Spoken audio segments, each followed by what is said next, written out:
जी, तो आपने घर के अंदर ही वॉक करनी है, ठीक है। आप घर के बाहर वॉक नहीं करेंगी। प्लस घर के अंदर भी आप कोशिश कीजिएगा कि आप उन जगहों पे वॉक करें जो फुली कवर्ड हो, जहाँ पे जो है वो कोई हवा पास ना कर रही हो या कुछ इस तरह की कि कहीं से कोई ठंडी हवा या टेम्परेचर जहाँ पे ज्यादा ना हो। टीवी लॉन्च में कर लूँ? आप टीवी लॉन्च में कर सकती हैं, आप अपने कमरे में कर सकती हैं जहाँ पे कोई आपने इन्वर्टर या हीटर रखा हुआ है या अक्सर चूल्हा रखा होता है घर के अंदर, जहाँ पे भी आपको लगे कि टेम्परेचर जो है वो ठीक है, मैनेज है, आपको ठंड नहीं लग रही, आप वहाँ वॉक कर सकती हैं। हेलो एंड अस्सलाम वालेकुम my YouTube family and I hope you all are doing so well. This is clinical dietitian Zartasha Khalid और आज के इस वीडियो में हम बात करने वाले हैं सर्दी से रिलेटेड। बिकॉज अब मेरा दूसरे से तीसरा पेशेंट जो है मुझसे यही सवाल कर रहा है कि आप क्यों हमें कह रही हैं आपने घर के अंदर ही वॉक करनी है, बिकॉज सर्दी बहुत ज़्यादा हो रही है, घर के बाहर नहीं निकलना। तो आज की इस वीडियो में हम बात करेंगे कि मैं क्यों फोर्स कर रही हूँ घर के अंदर वॉक करने पे, स्पेसिफिकली अपने डायबिटिक पेशेंट्स के लिए। Cold weather can slow down the blood flow around the body and if you are a person who is living with diabetic complications, जिसमें हमारे पास न्यूरोपैथी जिससे हम नर्व पेन भी बोलते हैं या फिर हार्ट अटैक के मसाइल जो हैं, अगर आप उनके साथ रह रहे हैं तो सर्दियां इन चीज़ों को बढ़ा सकती हैं। वो आपके नर्व पेन को बढ़ा देती हैं, आपके हार्ट अटैक के रिस्क को बढ़ा देती हैं और इसके साथ साथ अगर आपका ब्लड प्रेशर भी ज़्यादा रह रहा है so it put an extra strain on your body. तो सर्दियों के साथ साथ अगर आपका ब्लड प्रेशर भी बढ़ रहा है तो डेफिनेटली आपका जो ब्लड फ्लो है जो ऑलरेडी स्लो है वो और ज़्यादा इफेक्ट होना स्टार्ट हो जाता है। और इसके ज़्यादातर जो हमें साइन एंड सिम्टम्स वो हाथों और पैरों में देखने को मिलते हैं, जिसे हम डायबिटिक न्यूरोपैथी भी बोलते हैं। उसमें आपके हाथ पाँव का सुन्न हो जाना, उसमें टिंगलिंग सेंसेशंस, बहुत ज़्यादा जलन चुभन का हो जाना, जिस तरह सुइयाँ चुभती हैं वो महसूस होना, या फिर हाथ पैरों के अंदर बहुत ज़्यादा तकलीफ होना जो है वो देखने को मिलता है। अब इन तमाम कॉम्प्लिकेशन से विंटर्स के अंदर हम कैसे बच सकते हैं, तो इसका जो हम मेजरली एडवाइस ये करते हैं कि आपने बाहर जाना अवॉइड करना होता है। लाइक घर से बाहर जहाँ पे टेम्परेचर ज़्यादा होगा, जहाँ सर्दी ज़्यादा होगी, सबसे पहले कोशिश तो ये करें कि आप बहुत ज़्यादा घर से बाहर ना जाएं और अगर जाना बहुत ज़रूरी है तो ख़ुद को फुली कवर्ड करके, अपने हाथों को, पाँव को, अपनी बॉडी को फुली कवर्ड करके आप फिर घर से बाहर जा सकते हैं। और कोशिश करें जितना जल्दी हो सके आप वापस आने की कोशिश करें, यानी बहुत ज़्यादा अपने ठंडे जगह पे स्टे नहीं करना। सबसे पहले जो एडवाइस की जाती है वो ये की जाती है। तो बाहर जाना हम अवॉइड करेंगे और अपने घर के अंदर स्टे ज़्यादा करेंगे और घर पे भी वो जगह प्रेफर करें जहाँ का टेम्परेचर कुछ बेहतर हो। जिस तरह हमने कहीं इन्वर्टर्स लगाए होते हैं, हीटर्स लगाए होते हैं, कुछ लोग चूल्हे का इस्तेमाल करते हैं, लेकिन वो जगह हो जो थोड़ी सी वार्म हो और कोजी हो, क्योंकि सर्दी जो है वो जितनी ज़्यादा होती है वो आपके ब्लड फ्लो को उतना ज़्यादा कॉम्प्रोमाइज़ करती है। यही रीज़न है, यही वजह है कि सर्दियों के अंदर बहुत ज़्यादा डायबिटिक न्यूरोपैथी के केसेस बढ़ जाते हैं। आपको नर्व पेन के मसले बहुत ज़्यादा होना स्टार्ट हो जाते हैं। तो सबसे पहले तो हमने खुद को वार्म रखना है, घर के अंदर ही स्टे करना है। सेकेंडली आपने जब भी वॉक करनी है आपने घर के अंदर वॉक करनी है। वो आपका कमरा हो सकता है, वो आपका कॉरिडोर हो सकता है, वो आपका गैराज हो सकता है, कोई भी ऐसी जगह जहाँ पे टेम्परेचर नॉर्मल होगा। आप बाहर जाना, पार्क्स में जाना अवॉइड करेंगे। लेकिन हाँ, कुछ लोग जो जिम जाते हैं वो कोशिश करें कि खुद को फुली कवर्ड करके जिम जाएं और जिम में भी कोशिश करें कि वो टेम्परेचर नॉर्मल जहाँ पे हो वहाँ पे अपना वर्कआउट या अपनी एक्सरसाइज कर सकते हैं। इस तरह वो खुद को एक्टिव भी रख सकते हैं और डायबिटिक कॉम्प्लिकेशंस को वर्सन होने से भी बचा सकते हैं। अब टू मैनेज और prevent diabetic neuropathy there are certain nutrients जिसको अपनी डाइट में आप ऐड करते हैं तो आप इन कॉम्प्लिकेशन से बच भी सकते हैं और इनको मैनेज भी कर सकते हैं। जिसमें सबसे पहला न्यूट्रिएंट जो हमारे पास आता है which is B12, vitamin B12। Vitamin B12 आपके नर्व के फंक्शंस को बहुत अच्छा करने में सपोर्टिव रोल प्ले करता है और इसके साथ साथ उनकी रिपेयरमेंट के लिए भी काम करता है। अगर हम सोर्सेज की बात करें तो इसमें आपके पास जितने भी मीट सोर्सेज हैं, जिसमें आपके पास फिश आ जाती है, एग आ जाता है और डेयरी आपका बहुत अच्छा सोर्स है।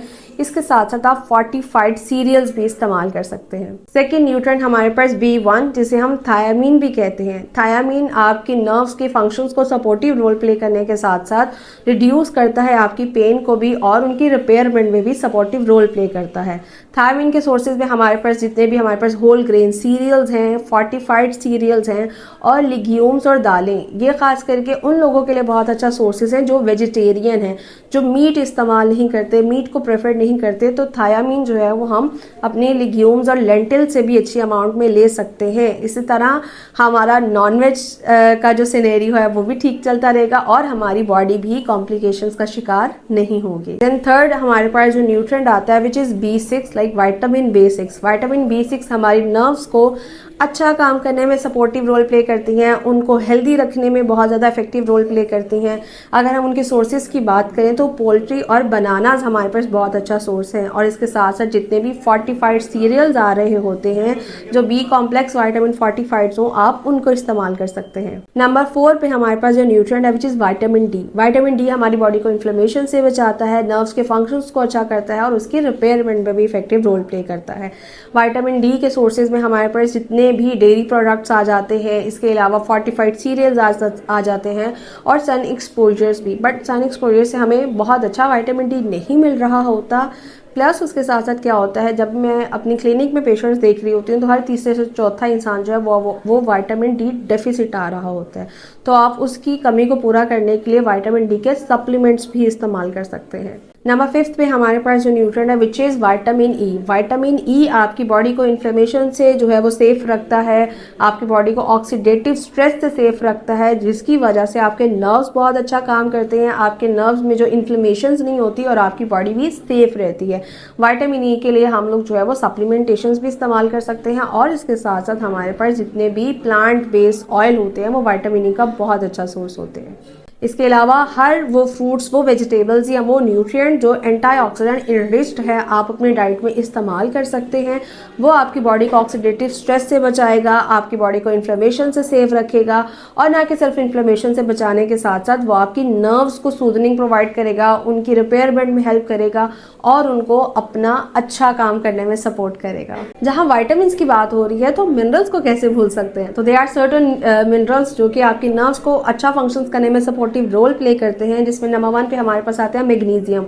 मैग्नीशियम आपके बॉडी क्रैम्प्स को रिड्यूस करती है, आपकी नर्व सिग्नलिंग को इन्हांस करती है, जिसकी वजह से न्यूरोपैथी के सिम्टम्स काफ़ी हद तक हम मैनेज कर सकते हैं, कंट्रोल कर सकते हैं। अगर हम सोर्सेज की बात करें तो मैग्नीशियम के सोर्सेज में आपके पास जितने भी नट्स एंड सीड्स हैं वो बहुत अच्छे सोर्स हैं। होल ग्रेन आपके पास बहुत अच्छा सोर्स है और इसके साथ ग्रीन लीफी वेजिटेबल्स, और ग्रीन लीफी वेजिटेबल्स की जो न्यूट्रिटिव वैल्यूज़ हैं, उनका जो पोर्शन साइज है, उसके लिए आप मेरी यूट्यूब पे जो वीडियो है उसको भी देख सकते हैं। नंबर 2 पे जो मिनरल हमारे लिए बहुत ज़्यादा इंपॉर्टेंट रोल प्ले करता है विच इज़ जिंक। जिंक हमारे नर्व फंक्शंस को ठीक करने के साथ साथ, उनको रिपेयर करने के साथ साथ हमारी इम्यूनिटी बूस्टर्स का भी काम करता है।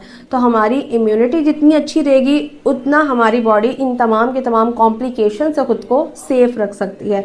जिंक के लिए जो है हम जितने भी नट्स एंड सीड्स है उसका इस्तेमाल कर सकते हैं। हमारे पास रेजन्स जिंक का बहुत अच्छा सोर्स है और हम सप्लीमेंटेशंस भी इस्तेमाल कर सकते हैं। इसके बाद हमारे पास omega 3 fatty acids. Omega 3 fatty acids जो है हमारी बॉडी को इन्फ्लेमेशन से भी बचाते हैं, सूदिंग भी प्रोवाइड करते हैं, क्योंकि विंटर्स हैं तो हमारी बॉडी को इंटरनली वार्म भी रखने में बहुत ज़्यादा सपोर्टिव रोल प्ले करते हैं और इसके साथ साथ हमारे नर्व्स के फंक्शंस को भी मेंटेन करने में हमारी हेल्प करते हैं। इसके अलावा अगर हम सोर्सेज की बात करें तो हमारे पास वॉलनट्स और flax seeds omega 3 fatty acids का बहुत अच्छा सोर्स है। And last but not the least, curcumin. Curcumin एक एक्टिव इंग्रेडिएंट है जो टर्मरिक यानी हल्दी में पाया जाता है और करक्यूमिन हमारी बॉडी को anti inflammatory, anti bacterial properties provide करने के साथ साथ हमारे नर्व्स फंक्शन में भी बहुत इफेक्टिव रोल प्ले करता है। So guys, a well balanced diet जिसमें तमाम के तमाम ये न्यूट्रिएंट्स मौजूद हों। इसके अलावा आपने अपना ब्लड शुगर लेवल मॉनिटर करना है, क्योंकि ब्लड शुगर लेवल ठीक करना डायबिटिक न्यूरोपैथी के अंदर सबसे मेन प्रायोरिटी के ऊपर है। प्रॉपर वॉक करें, खुद को वार्म और कोजी भी रखें और अपने घर के अंदर वॉक करें, अच्छी खुराक इस्तेमाल करें। That will help you to manage and reduce diabetic neuropathy at home. उम्मीद है ये वीडियो आपके लिए बहुत इफेक्टिव रही होगी। इस वीडियो को अपने प्यारों के साथ शेयर करना, खास करके वो लोग जो डायबिटीज़ के साथ हैं उनके साथ शेयर करना मत भूलें। और अगर इस तरह की और इन्फॉर्मेटिव वीडियोस के लिए आपने हमारा चैनल सब्सक्राइब नहीं किया तो फौरन से कर लें। टेक केयर, अल्लाह हाफिज़।